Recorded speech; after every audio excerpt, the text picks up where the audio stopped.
Naomi Brooks found the wallet beneath a rain-darkened bench in Brooklyn 10 minutes before her manager expected her back, and the first thing she saw inside was not money, but a photograph.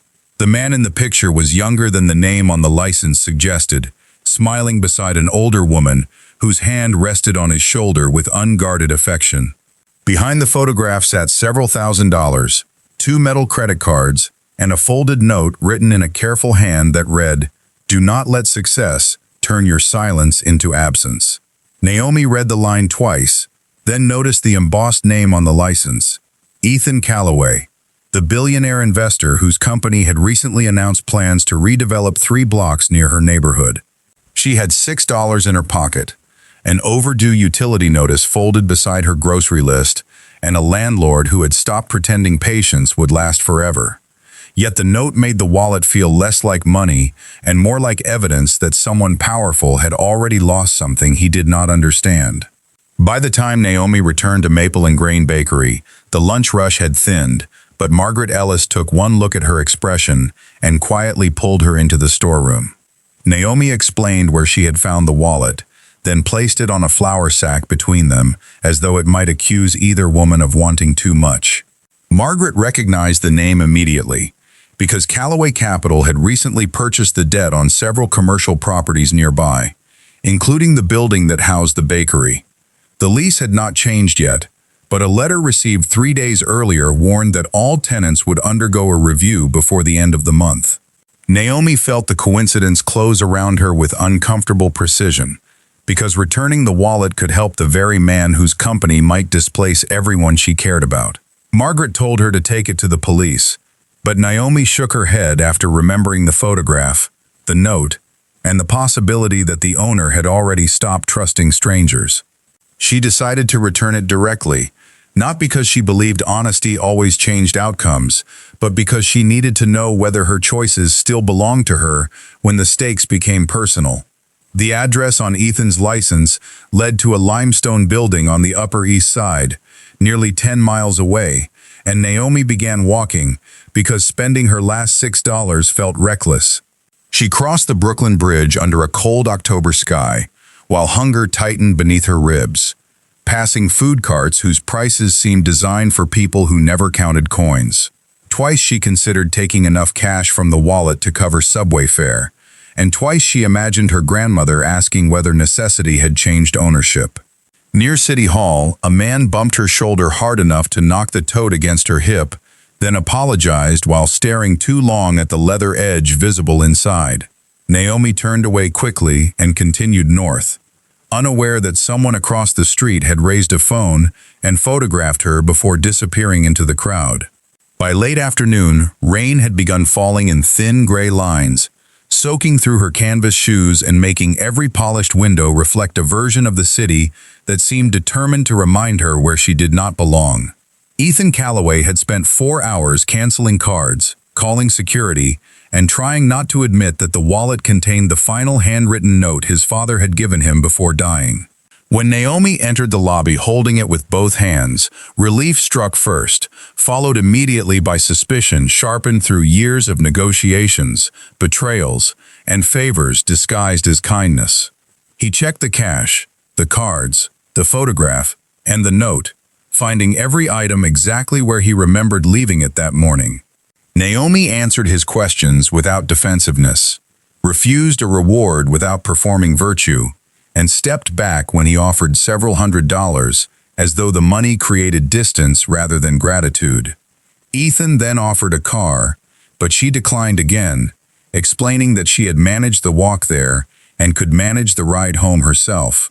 Before leaving, she paused beside the brass doors and asked one question he had not expected from the woman who returned his property.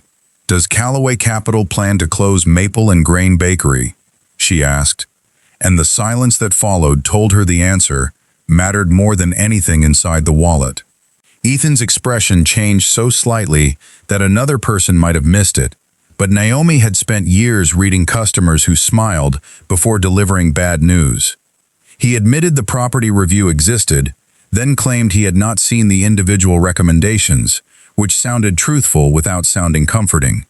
Naomi nodded, thanked him for answering, and walked back into the rain carrying no reward, while Ethan remained beneath the lobby lights wondering why her final question had made his recovered wallet feel suddenly heavier.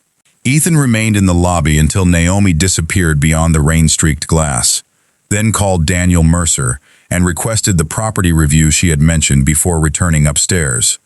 The report arrived within 20 minutes, prepared by Victor Hale, the executive overseeing Callaway Capital's urban redevelopment division and one of Ethan's most trusted senior partners. Maple and Grain appeared on page 47, beneath a recommendation to terminate below-market leases, consolidate the storefronts, and attract national tenants capable of increasing revenue within 18 months. The language was efficient, bloodless, and familiar, yet Ethan could suddenly picture flour on Naomi's sleeve and hear the directness in her question. He had approved hundreds of similar strategies without visiting the neighborhoods involved, trusting models that converted families, habits, and history into occupancy percentages. That evening, he read Victor's report twice and noticed something unusual. The projected vacancy costs were missing, while several tenant signatures appeared beneath relocation agreements dated before any tenants had been contacted. The next morning, Ethan asked Daniel to verify the documents quietly, but he also requested security footage from the square where Naomi had found the wallet. Daniel hesitated because the two matters appeared unrelated, though Ethan could not explain why he felt the same unease around both. The footage showed Ethan leaving a nearby restaurant after meeting Victor, placing the wallet inside his overcoat, and entering a sedan with Daniel several minutes later. 11 minutes afterward, another camera captured a man in a dark cap, removing something from the rear door after the driver briefly stepped away. The image was unclear, but the man's build and watch resembled Colin Price, a private security contractor Victor frequently used for sensitive acquisitions. Daniel warned that resemblance was not proof, yet Ethan remembered Colin standing outside the restaurant despite having no assigned role that day. If someone had deliberately taken the wallet, Naomi had not merely found a lost object. She had interrupted an act whose purpose remained hidden. Across Brooklyn, Naomi returned to work expecting ordinary exhaustion, but two strangers entered before noon and began asking whether she had taken anything from Ethan's wallet. Their questions sounded casual, until one of them mentioned the exact amount of cash inside, information Naomi had never shared with anyone except Margaret. Margaret ordered them to leave, then locked the office door and admitted that a neighborhood blogger had called earlier, claiming photographs existed of Naomi opening the wallet in public. Naomi remembered the man who bumped her near City Hall and the distant phone raised across the street, finally understanding that someone had recorded selected moments without context. By afternoon, an article appeared online suggesting a bakery employee had returned a billionaire's wallet only after removing confidential material, though no source was named. The accusation spread because it offered readers a more satisfying villain than an ordinary woman making an honest choice, and Naomi watched her name become attached to a lie before she had ever spoken publicly. Ethan learned about the article during a board meeting, when Vanessa Rhodes placed her phone beside his notes and whispered that reporters were gathering outside Maple and Grain. The story claimed an undisclosed document was missing from the wallet, despite Ethan knowing nothing had been taken, and quoted an anonymous company source demanding an investigation. Victor expressed practiced concern, recommending that Callaway Capital release a neutral statement distancing itself from Naomi until the facts became clear. Ethan studied him across the table and asked how the anonymous source knew the wallet contained confidential material when it never had. Victor answered that reporters often invented details, but his left hand tightened around his pen before his face recovered its usual calm. Ethan ended the meeting, ordered Vanessa to issue a statement confirming that Naomi had returned every item untouched, then instructed Daniel to preserve all security footage before anyone could erase it. When Ethan arrived at the bakery that afternoon, Naomi was standing behind a locked door while cameras crowded the sidewalk and customers watched from across the street. He entered through the rear delivery entrance, finding her in the kitchen with Margaret, her anger held so tightly that it appeared almost like composure. Ethan apologized, confirmed publicly that she had stolen nothing, and offered legal assistance. But Naomi refused to let gratitude replace judgment. She asked whether his company had created the rumor to discredit a tenant before forcing the bakery from its building, a possibility Ethan could no longer dismiss as absurd. Instead of defending the institution carrying his name, he showed her the altered relocation documents and admitted that someone inside Calloway Capital might be manipulating both the redevelopment and the wallet incident. Naomi looked at the forged signatures, recognized the name of an elderly shopkeeper who could barely write after a stroke, and understood that the attack against her was protecting something larger. She agreed to help identify the tenants, but only after Ethan promised that no public statement, private payment, or corporate decision would use her integrity as decoration again. Ethan accepted Naomi's condition without negotiation, then spent the next 2 days meeting tenants in the bakery's cramped upstairs office rather than summoning them to Manhattan. Naomi introduced him without ceremony, and each conversation revealed another detail missing from Victor's polished reports. Repair requests ignored, renewal promises withdrawn, and relocation agreements presented to immigrants who could not read them comfortably. Mr. Alvarez, who owned the hardware store beside the bakery, produced a voicemail from Colin, warning that inspectors might discover costly violations unless he signed before Friday. A laundromat owner showed bank records proving a consultant had offered her cash from an account unrelated to Calloway Capital, while an elderly tailor admitted someone had photographed his granddaughter outside school. Ethan listened without interrupting, ashamed that his authority had made these threats effective even when he had never ordered them.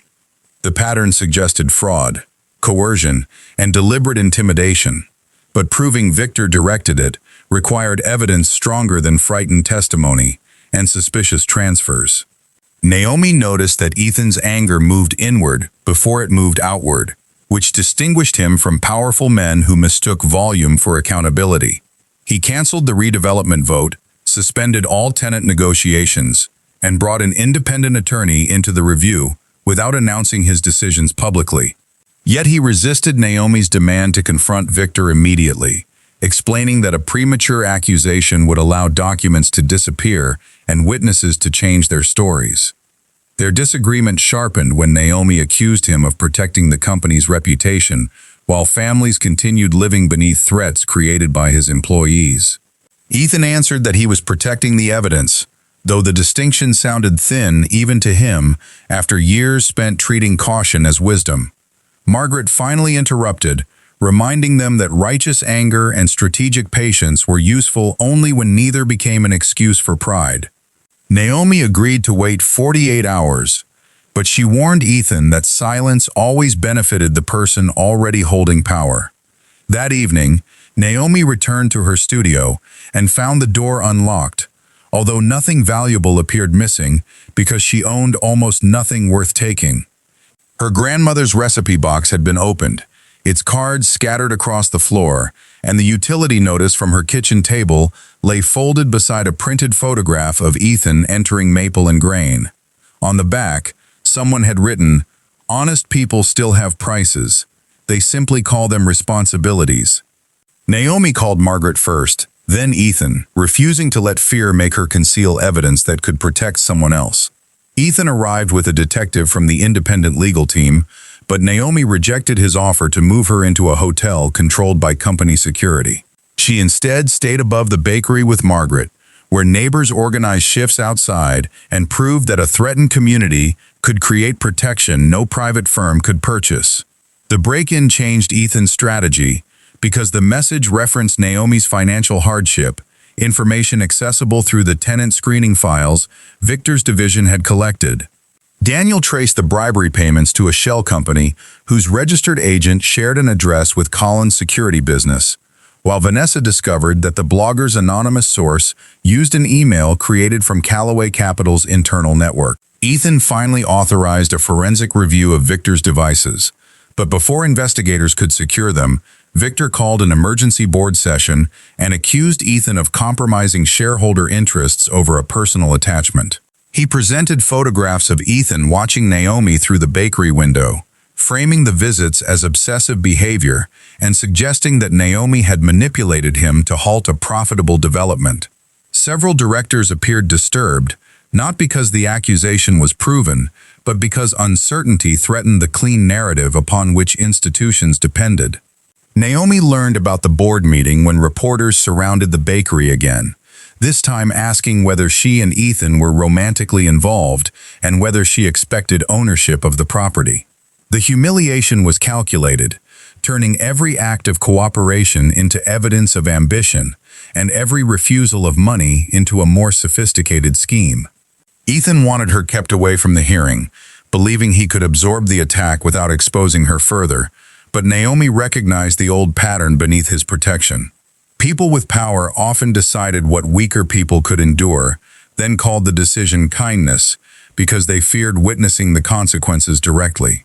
She entered the boardroom wearing her bakery uniform, placed the threatening photograph, and forged agreements on the polished table, and told the directors she wanted neither Ethan's money nor their approval. Before she could continue, Victor smiled and asked whether she also intended to return the confidential note she had removed from Ethan's wallet, then displayed a video that appeared to show Naomi slipping a folded document into her apron. The room shifted toward her with immediate suspicion, while Ethan stared at the screen and recognized the bench where she had first opened the wallet. Naomi recognized something else. The apron in the video carried the bakery's old green logo, a uniform discontinued almost 2 years before she found the wallet.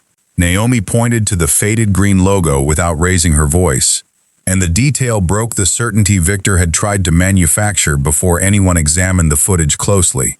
Margaret confirmed that Maple and Grain had changed uniforms after a kitchen renovation, while Vanessa enlarged the image and exposed a second inconsistency in the timestamp's typeface. Victor dismissed both discrepancies as technical errors.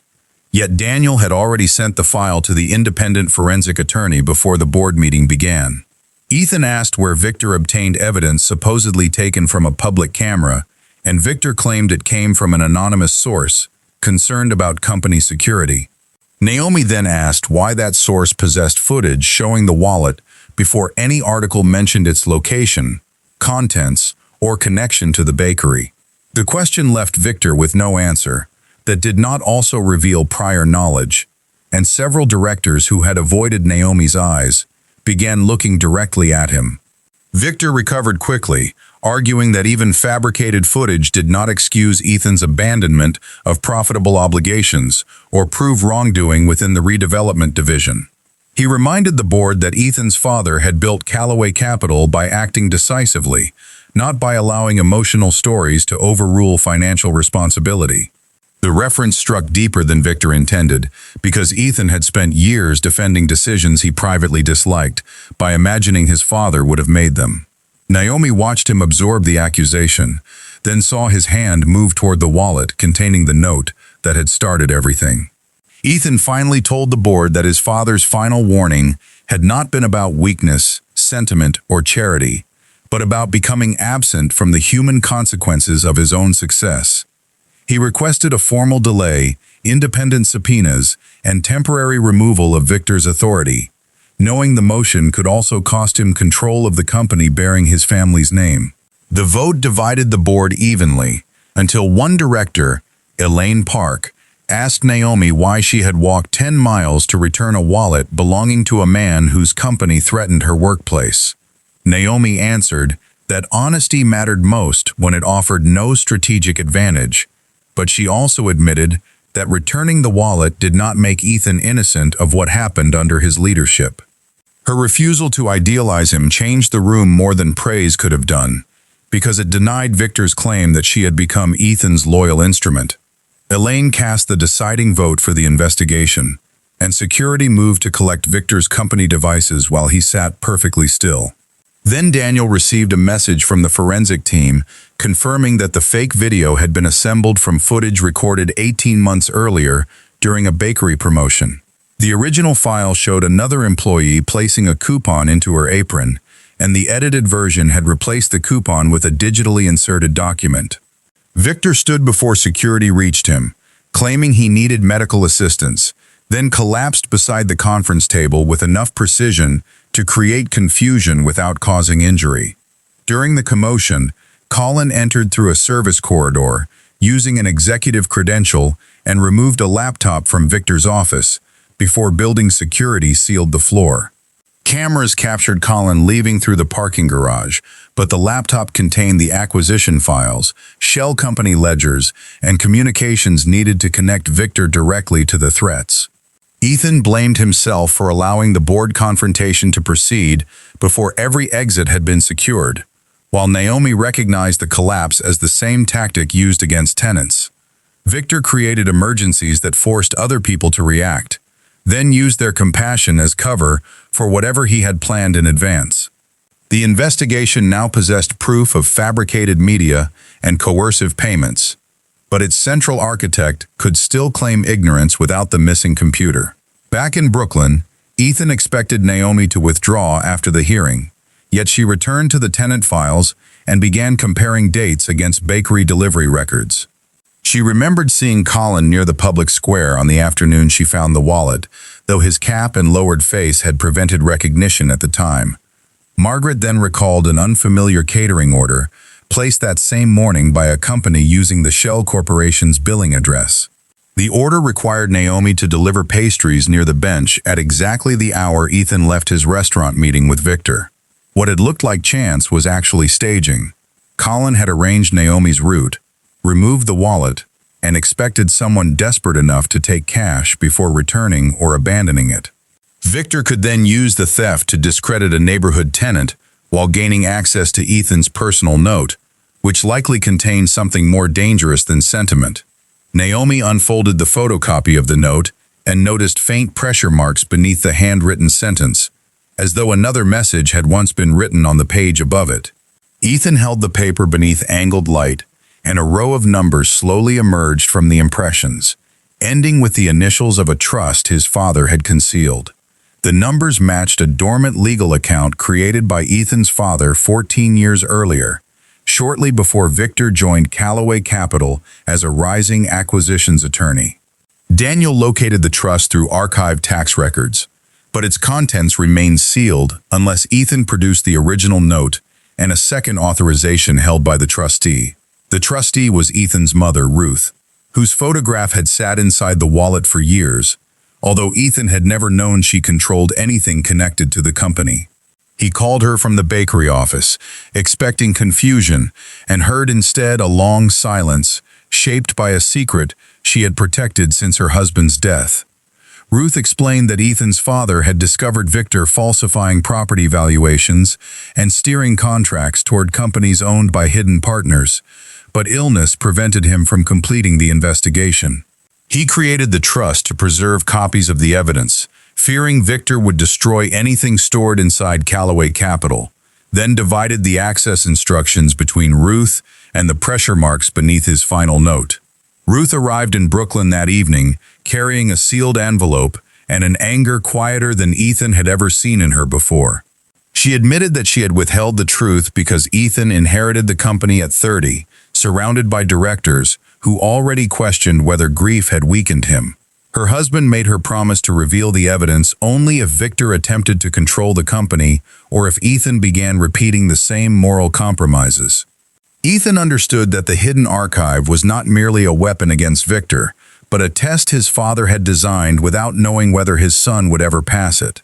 Naomi listened from across the office, uncomfortable with becoming part of a family confession, yet Ruth asked her to remain because integrity had returned the note to the person capable of using it. Together they opened the trust's digital vault and found contracts, recorded calls, offshore transfers, and a memorandum describing Victor's long strategy to acquire distressed neighborhoods through manufactured code violations. The records proved Victor's scheme extended beyond Brooklyn, but one final recording explained why the wallet had become urgent after so many years. 3 weeks earlier, Victor learned Ruth had requested information about the trust after seeing his redevelopment announcement, which meant she was considering warning Ethan. Colin was ordered to steal the wallet during the restaurant meeting, photograph the note, and leave enough cash exposed that whoever found it might create a believable theft narrative. Naomi's catering route had been engineered because her financial screening showed debt, low wages, and no family support, making her statistically easy to portray as desperate. Victor never expected her to return everything directly, and her choice transformed his contingency plan into a public threat he could not fully control. The discovery enraged Naomi less because he misjudged her than because he had reduced poverty to evidence of defective character while using wealth to hide deliberate corruption. Federal investigators agreed to act, but Victor still controlled enough board votes to delay access and accuse Ethan of fabricating his father's archive. The recordings needed authentication, while several shell accounts were already being emptied through international transfers that could vanish before the next morning. Ruth proposed releasing every document publicly, yet Vanessa warned that uncontrolled disclosure could expose tenants' private information and compromise the criminal case. Naomi suggested a narrower approach based on what Victor always underestimated. People who had been treated as isolated problems could become witnesses when shown they were part of the same design. By midnight, tenants from 6 neighborhoods joined a secure video conference and compared identical threats, contracts, consultant names, and inspection patterns across different years. Their combined testimony established continuity no single account could provide, while investigators froze the remaining accounts before the final transfers cleared. Victor responded before dawn by offering Ethan a private settlement through an attorney, promising to resign if the company guaranteed immunity from civil claims and sealed the trust records. Ethan refused, although accepting would have protected the stock price, spared his family public humiliation, and prevented years of litigation. Victor then released another story claiming Ethan had recruited Naomi as a romantic partner to manufacture testimony and seize complete control of Calloway Capital. This time Naomi did not hide from reporters, because silence had already been edited into guilt, and privacy had become a weapon others used against her. Standing outside Maple and Grain beside Margaret and several tenants, she explained exactly how her route had been manipulated, how the video had been forged, and why poverty did not make honesty surprising. As cameras recorded her words live, Ethan received confirmation that Colin had been arrested at the airport carrying Victor's missing laptop, and the files inside matched the archive his father had protected. For the first time, Naomi saw fear replace calculation in Victor's public statements, because the evidence had escaped every institution he knew how to manipulate. The case no longer depended upon Ethan's authority or Naomi's reputation, because 2 independent trails of evidence now converged on the same deliberate crimes. Victor was arrested that afternoon, after Colin agreed to cooperate, and the charges included fraud, extortion, obstruction, identity theft, and conspiracy across multiple redevelopment projects. The board removed Victor permanently, but Ethan refused to present the outcome as proof that Calloway Capital had corrected itself through leadership alone. He commissioned an outside review, published every finding that could be released without harming witnesses, and surrendered his voting authority during the investigation. Several directors resigned, 2 executives were referred for prosecution, and the company's stock fell sharply when years of concealed misconduct became public. Ethan accepted the losses because protecting value built through deception would only preserve the same machinery under a cleaner name. For the first time since inheriting the company, he measured responsibility not by whether he had ordered harm, but by what he had failed to question while benefiting from the results. Maple and Grain remained open, along with every small business targeted under Victor's Brooklyn plan, after Calloway Capital transferred the properties into a community land trust at independently assessed cost. Ethan proposed forgiving the tenants' debt, but Naomi argued that rescue controlled by one generous man could become another form of dependence, even when offered sincerely. The final structure gave neighborhood representatives permanent board seats, capped future rent increases, and required transparent votes before any property could be sold.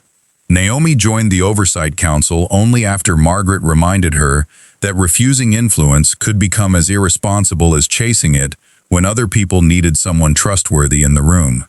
She continued working mornings at the bakery, attended evening classes in community finance, and challenged Ethan often enough that their meetings never confused affection with agreement.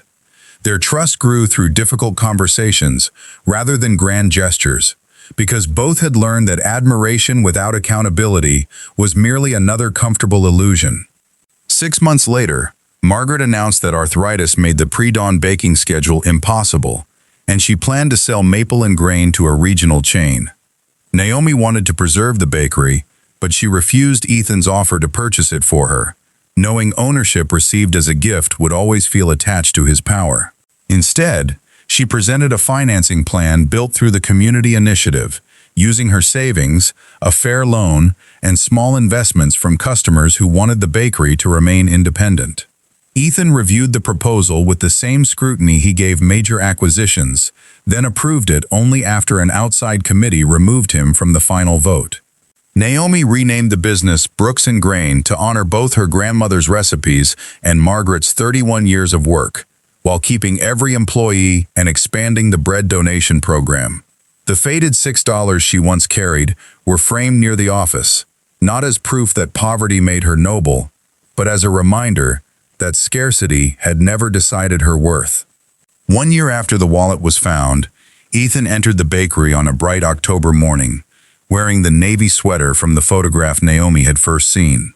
Ruth sat near the window reading to a child whose mother worked next door, while Margaret criticized a new pastry recipe from her unofficial retirement table. Ethan ordered coffee, waited until Naomi finished helping a delivery driver, and asked whether she would walk with him after closing without discussing leases, investigations, or advisory reports. Naomi studied him long enough to make certain the invitation was not another carefully disguised obligation, then agreed because he had finally learned how to ask without arranging the answer. Their relationship had moved slowly through testimony, boardrooms, public suspicion, and private disagreement, leaving neither person able to romanticize the other's wounds. What remained was not rescue, gratitude, or destiny, but a choice made freely by two people who understood the cost of trust. Before they left that evening, Naomi removed Ethan's coffee cup from the counter and noticed his wallet beside it, unattended and still slightly worn from the rain a year earlier. She lifted it between two fingers and asked whether losing important things had become a family tradition, while Ethan laughed and admitted he had been distracted. Naomi handed it back without opening it, and Ethan placed it securely inside his coat before becoming serious. He told her the wallet had once held his father's warning, but returning it had forced him to understand that inherited power carried debts no private note could settle. Naomi answered that honesty had not changed her life by magic. It had simply placed her where her next difficult choice could find her. Outside, neighbors locked their shops beneath lights they now controlled together, and Naomi walked beside Ethan, knowing the happiest ending was not wealth arriving, but dignity surviving every price placed upon it. Neither of them mistook the future for certainty, yet both understood that honest love required the same courage as honest leadership, especially when comfort invited silence. The $6 remained framed behind them, marking neither a miracle nor a reward, but the exact moment an ordinary decision became impossible to erase.